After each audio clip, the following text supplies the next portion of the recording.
What's going on, everyone? Welcome to Busy Dad's Board Gaming. My name's Neil Odette, and today I'm going to be teaching you how to play the game FacetoFace, published by Pandasaurus Games, who provided me with the game. I wonder how many times I'm going to say the game in this video. Anyways, let's dive right into it.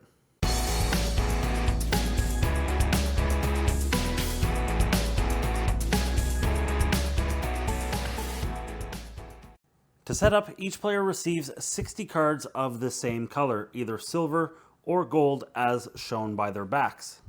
Both players will then lay down what are known as the row cards in front of them on the table. These are indicated by their numbers, 1 and 60, with arrows pointing up and down respectively. Ensure you have enough space next to these cards for discard piles, as throughout the course of the game, the number cards from your hand are laid to the right of these cards. Next, each player draws a card. Highest number is the start player and will take the first turn. Each player then shuffles their remaining 58 cards, numbered from 2 to 59, and places them face down to the left of their row cards. This will be your draw pile. Lastly, each player will draw 6 cards from their own deck to their hand. And there you have it. That's the setup. The game FacetoFace is a 2-player game in which each player will be attempting to discard their entire deck and hand of cards before the other player. The way they will be doing this is by discarding cards from their hand in ascending order onto one pile and descending order onto another. To win, you need to be the first player that gets rid of their draw pile as well as all the cards in hand. However, at any time, if a player is unable to play at least 2 cards from their hand, their opponent is declared the winner. Beginning with the start player and going back and forth, each player will lay number cards from their hand on their own discard piles as well as potentially their opponent's discard piles. When laying cards on your own piles, the following rules apply.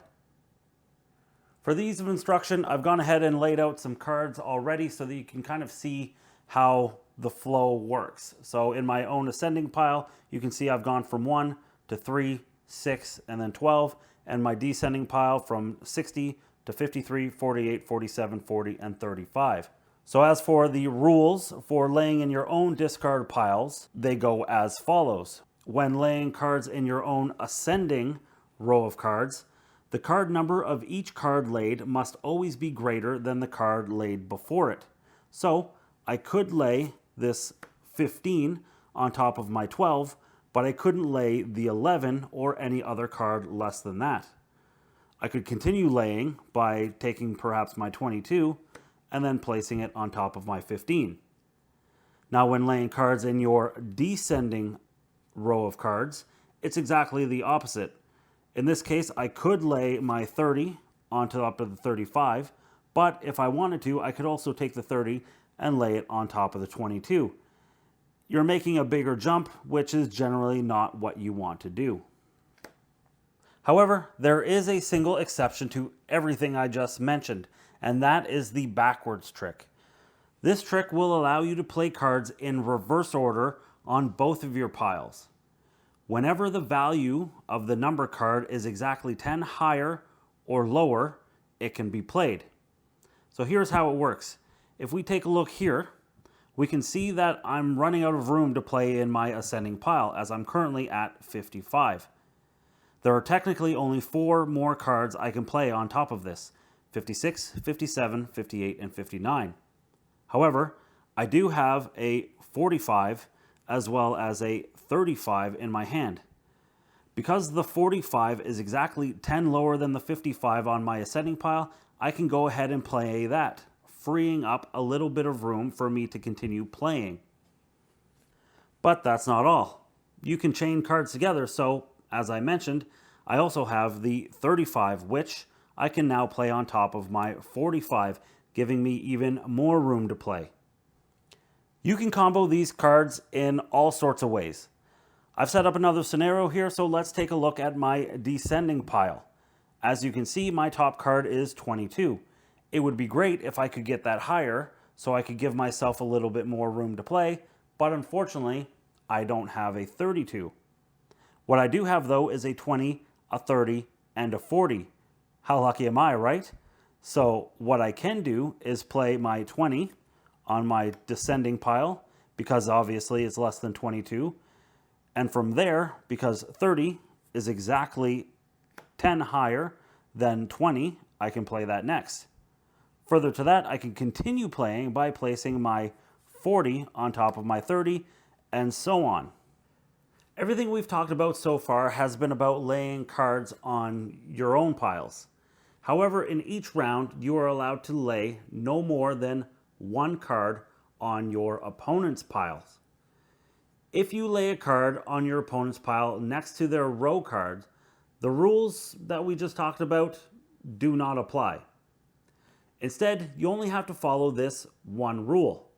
The card that you lay on your opponent's pile, either ascending or descending, must improve their pile.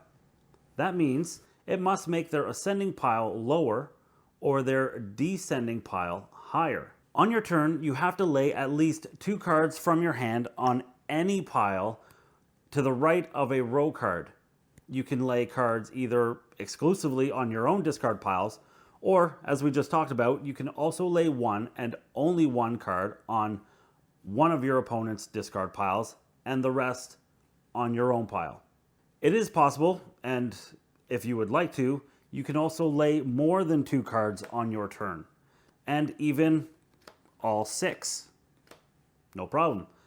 Lay the cards individually, one after the other. You're free to choose which piles to lay your numbers on. You can lay your cards on the same pile, provided that it's your own, or both of your own piles in any order, plus that one card on your opponent's pile, if you'd like. When you're finished laying cards, pick up cards from the draw pile.